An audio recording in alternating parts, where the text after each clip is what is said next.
I'm your host, Stephen Vanover, here on the Sports Talk Line Network, where we talk sports 24/7, 365. This is Sports Talk Line NFL Draft Edition. New York Jets is what we're covering here, and we're going to do that with Mr. New York City, Tom Mcalister. Tom, how you doing, sir? Thanks for having me, Van. All right, well, the Jets, man, I tell you what, this is not the same old Jets, is it? At least not yet. There's a lot of excitement coming in from the draft. I believe a lot of people anticipated and were correct that after Trevor Lawrence went off the board, the Jets drafted Zach Wilson from BYU, which was no surprise. But then throughout the draft, you saw the strategy. The Jets tried to come out and get people to help Zach Wilson going forward. The next first-round pick they got was 14th, which is a trade from the Vikings. They picked up Elijah Vera Tucker, offensive guard. Now, the reason why a lot of Jets fans are excited is because you pair him next to Mekhi Becton on the left side, the 2020 first-round pick. All of a sudden, you could have two solid to maybe potential Pro Bowl caliber linemen next to each other. That side all of a sudden becomes a strength, which helps everyone at the offensive side of the ball. Next, speaking about helping, all right, we got an offensive lineman and a quarterback. You need someone to throw to. They go with Elijah Moore, wide receiver from Ole Miss. He's someone that could be that potential big play target for Zach Wilson going down the field, which he needs those weapons. Add some more depth to those wide receivers, which they need. And then, they didn't pick to the fourth round. You're going to hear this name a few times. They drafted running back Michael Carter from North Carolina. I think that makes sense. It's good value. You kind of get that, running back. And if you build up that offensive line, that helps out.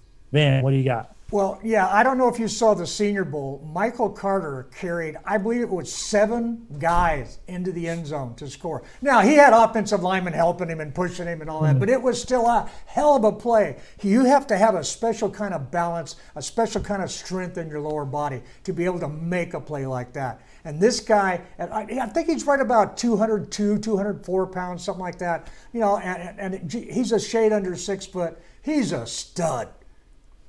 Yes, and I think that's a big play capability. You can say, are they coming with the triplets? But it's also, you can say, the Jets, they got Zach Wilson on his rookie contract, and they also got the lineman Tucker on his rookie contract going forward, which I think would be key, to say the least. Then they kind of switched up and they started addressing the defensive side. When you look at the Jets were 32 out of 32 in the NFL. You go offense first.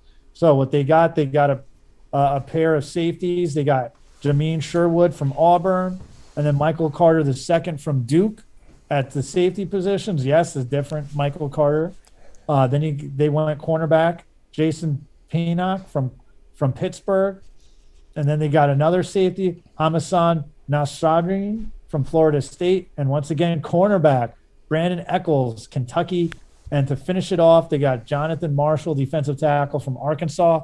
I really think, the Jets, they had a good draft, but it's also you have to take into consideration the AFC East is a lot stronger now. It isn't just the poor folks that are in the same division as the New England Patriots. The Buffalo Bills and Miami Dolphins are established to go forward as strong teams. And you got to wonder, the Jets needed a strong draft. I think they had the strong draft. They went with offense first. It looks like they do have some weapons, and it's going to be interesting in Gotham. Oh, very interesting. I think you nailed a lot of points, man, about the AFC East and what's going on there. I got to pick the Buffalo Bills as being the early favorites for that, not the Patriots. But then again, I'm not counting the Patriots out either. No, you don't count out Bill. Bill Belichick got Mac Jones. If there's anyone who's the NFL equivalent to Alabama, it's New England. And you got to wonder if Bill Belichick has a little chip on his shoulder seeing an old protege go down south and winning at Tampa Bay. So I think that's going to be something that can motivate. And they have a lot of players coming back who opted out of last season too. Yeah, I understand Mac's middle name is Brady Who. So that's it's going to be interesting. It's going to be interesting. But the New York Jets, what a draft. Like you said in the green room before, they had a plan. You could see it, and then they executed it. Yes, they did.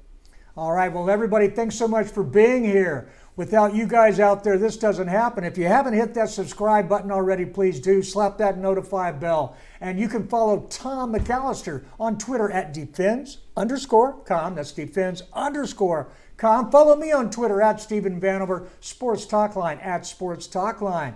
Look for the team you want to see reviewed down below on our list. We'll be covering them all week long. And until next time, listen like you play with intensity.